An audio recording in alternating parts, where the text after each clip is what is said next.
Okay, thanks everybody, guys, for being here, still being here. I'm going to talk to you about Florida friendly visitor. Am I muted? Do I need to worry about that? So it said I was muted on the screen. Oh, you're fine. Okay, great. The only thing is that I think she'll back up again. Well, it's going to stay there. I'm going to talk to you about the Florida Friendly Visitor Program, which is a program that Sea Grant is starting and developing with a group of Sea Grant people, including Danielle, who just spoke, and several people in this room right now, to really target visitors and tourists and educate them on how to be better sustainable tourists. Yep, just not going to do that. So. Not doing anything. Oh, there we go. Okay, so just to give you a quick outline of what I'm going to talk about. First, I'm going to talk about the needs and the audience that we're trying to target. Secondly, we've done a survey of hospitality industry and community stakeholders to try to get a better idea of the types of educational needs that they see for the tourists in their community. Then I'm going to talk to you a little bit about our plans moving forward. And finally, I wanted to talk about a little bit how we've been thinking about this, how this might be applied to boating safety, which amazing job just that you guys have done. So I'm really excited to talk to you all about what you've done in that arena. Okay, so I'm going to give everyone 10 seconds to think about, when you think about tourists in your area, because we all live in some different areas, what comes to mind? So I'm going to give everybody 10 seconds, and then I'm going to ask for some response.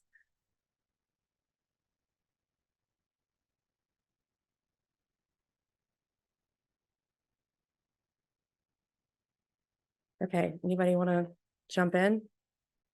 Snowbirds. Snowbirds, yes. Yes. Traffic. Job security, yes. Families. Well, great. I think you guys have covered exactly what I was hoping that you would cover.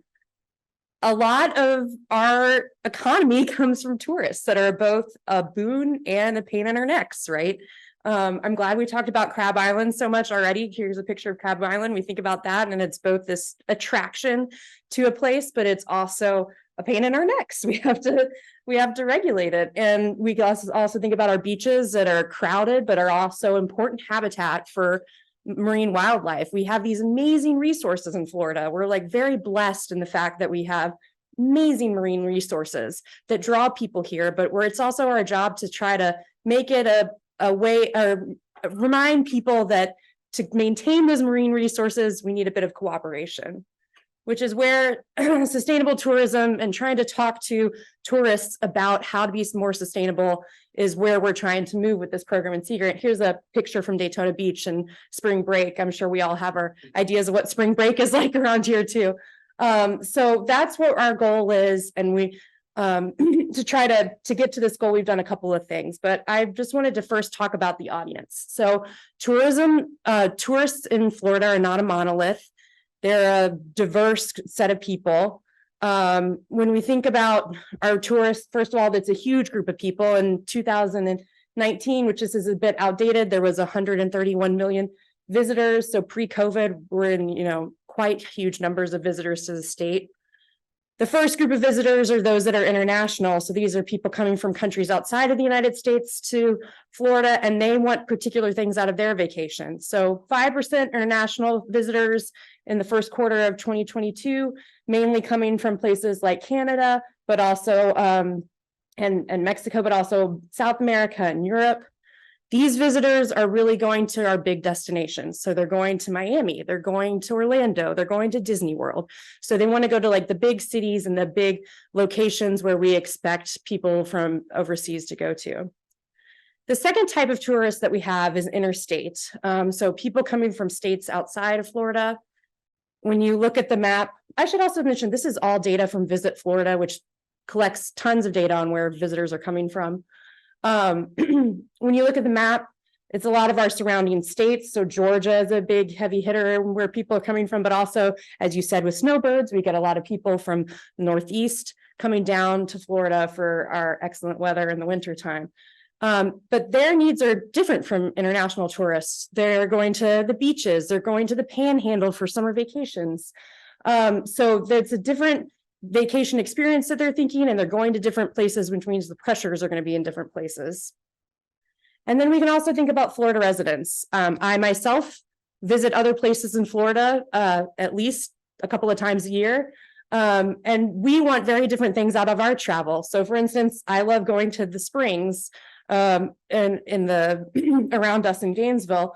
So I might be going to a place that not necessarily interstate or international traveler might want to go to, but still needs us to think about, like, okay, if we have these people within the state, we're a big state going to places that might not be as on the beaten path, we still need to worry about, like, what is the impact of that?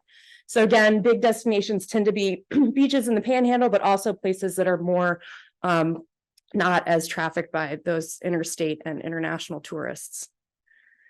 Okay, so now I'm going to talk to a little bit about, like, what education do visitors need? And I didn't have the answer to this question at first. I'm not in the hospitality industry. So we did a survey, a needs assessment survey of people in the hospitality industry, but also really interested community members that might have some sort of stake in this program, trying to understand what kind of questions they get from tourists, what they see as the biggest problems coming from tourists, and collecting information about the impacts that they have on their communities. This was a Qualtrics survey. We sent it out by email. Maybe some of you in this room actually got this survey. So I'm going to talk to you a little bit about what we found from that survey now. First of all, we had 88 respondents across, it's hard to see because it's by zip code, but across the state, there's places from everywhere from, like, within Pinellas County to northeastern Florida to even around here and even down to the Florida Keys. And we contacted people within the Florida Sea Grant listserv, several hospitality industry associations. We contacted every Florida County Visit Florida County office, and Keep Florida Beautiful sent it statewide to all of their affiliates. The first interesting thing that we found was that although we were targeting the industry, there was a lot of people that were in the industry. So they weren't in entertainment, they weren't in fishing, they weren't in hotels or restaurants or tours, they were in other, which probably means they were in campgrounds or marketing or coastal research management. So I think a lot of what we're hearing from this survey are coming from people that are probably more on the management side. And I think that's coming from the heavy emphasis on Visit Florida and Keep Florida Beautiful. I think there were a lot of participants actually from those affiliates that were taking this survey. Okay, so these are going to be a little bit complex, and I'm going to walk you through them. It's counterintuitive. A lower bar means that the respondents gave it a higher rank. So the closer that you get to 0, it means that this was more important to the respondents. So this is what were the most popular activities in your community.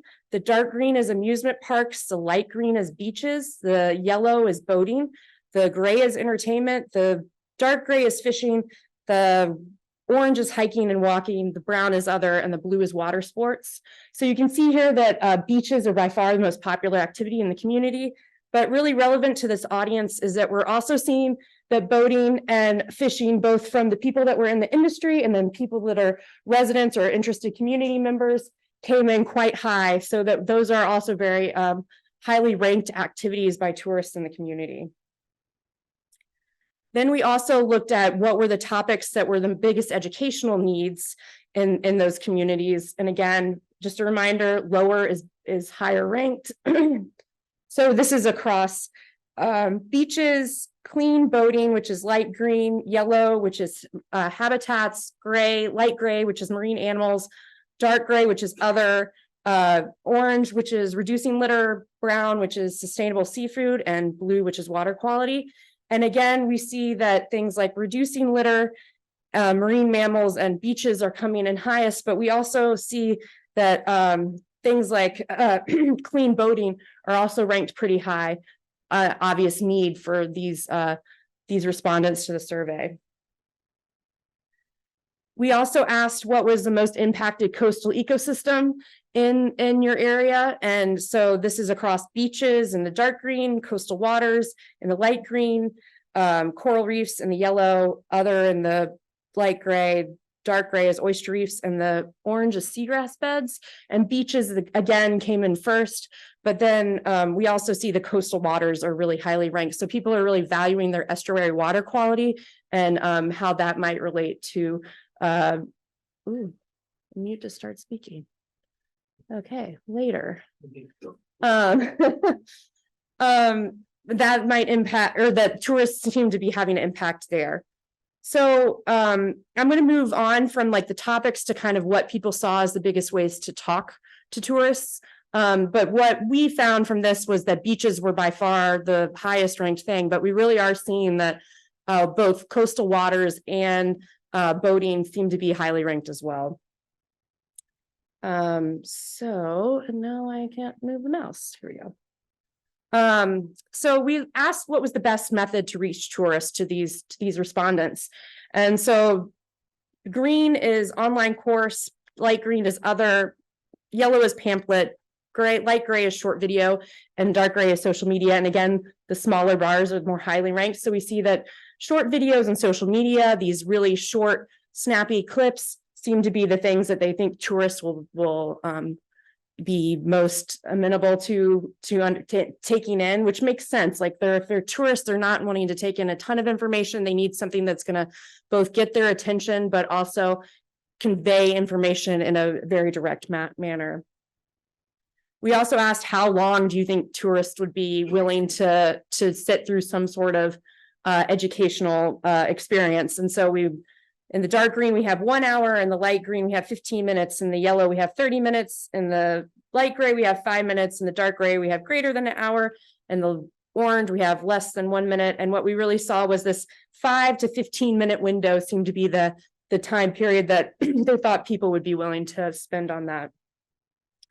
And then finally, from the hospitality industry, we asked if their particular program would be interested in something that we would produce. And we found that people were mostly moderately to extremely interested, which is great. It means that there's probably a need for this educational programming, and that if we can come up with something that there should be an audience for it from the hospitality industry. Okay, so I'm going to switch now to how we're thinking about communicating with Florida visitors. And this is still very much in the development process. So I'm going to give you an example first and then talk a little bit about what we're currently working on. So manatees in Crystal River is always an example that I love to bring up. We have these very charismatic megafauna. You know, everybody loves manatees. And then we have boats that can impact them through the interactions with the propellers or direct hits on the manatees. And we have people coming in and renting boats or wanting to touch manatees and acting improperly around them, which causes things that like injuries to manatees, like these scars here on this particular manatee. And because of these interactions and the problems that were coming about because of that, the Crystal River and the Florida Fish and Wildlife FWC came up with a program for Florida manatees that involved a couple of different things. The first is placards in hotel rooms. So this is a placard in a hotel room that's just supposed to be snappy and get your attention. It's asking you to like think about manatees, and then on it there's a QR code, and within that QR code you can click on it and it sends you to a page that gives you way more information. So this is really trying to capture two audiences. One is the audience of a tourist that might not really have that much of attention span for whatever you're trying to give them. It's just a quick placard and trying to get your attention and give you the big take-home points. But then for those that might be more interested, it gives you the opportunity to go to something to have more training and to get more information about it. In addition, there for all of the boat rental services in the area, they have a mandatory video that they watch on manatees before boats go out into the Crystal River area. So along these lines, we started thinking about, okay, beaches. Where are people going into beaches, and where can we start addressing the problem of beach litter, beach cleanup, digging holes, things like that? And really, hotels were the biggest thing that we have come up with. And so we've partnered with Innisfree Hotels, which is a hotel group across the state of Florida that has beach hotels both in both in the Panhandle, but also on the Northeast coast. And we're working with them to try to develop some programming that would put videos, short videos on their hotel TV, as well as we're thinking about placards and lobby broadcasting. So having short videos show in the lobby. I mean, many hotels these days have a lobby TV that's blaring, you know, some sort of news channel or sports channel. So also trying to use that as a way to put out some messaging about how to like quickly get the 30-second or 1-minute take home points on how to be better stewards of our beach. So that's where we're going with this currently for Florida Sea Grant, but I think this is something that can be expanded. Here's our team here. We're looking for additional partners. We're looking for people that I should say that's not quite our team. This is some of our team here. We're working on creating content, and we're looking for what's also the next topic. We've started on beaches because it was a good, easy thing to pilot, but we definitely want to expand this. There are definitely a plethora of topics, including boating and interacting with marine mammals and clean water that we're very interested in. Also piloting. So we're looking for partners that are willing to work with us and how to do that around the state. And then finally, I just wanted to bring up the couple of things around boating that I thought were interesting from the survey, that just to take home messages. So first of all, boat safety and clean water are definitely priorities from the survey. People are interested in it, and they're interested in having programming around those two topics. Short format videos and social media campaigns seem to be also something that that came up as ways to interact with tourists. Finding hospitality industry partners is critical. I mean, I think that John's example of getting the people that are on the ground really involved in this work is amazing, and is such a great example of how to get education into the hands of the people that can really know what the tourists are going to want and how they're going to be able to accept that information. And you know, I said, I didn't, before I knew you were speaking, I was like, other possible partners, boat rentals, but that's a clear example and a better example of that. So I'm happy to take any questions. This is also my contact information. I'm happy to talk to you guys afterwards as well. Again, we're definitely looking for partners. So if anybody's interested in talking to us more, I'd be happy to do that. Thank you guys.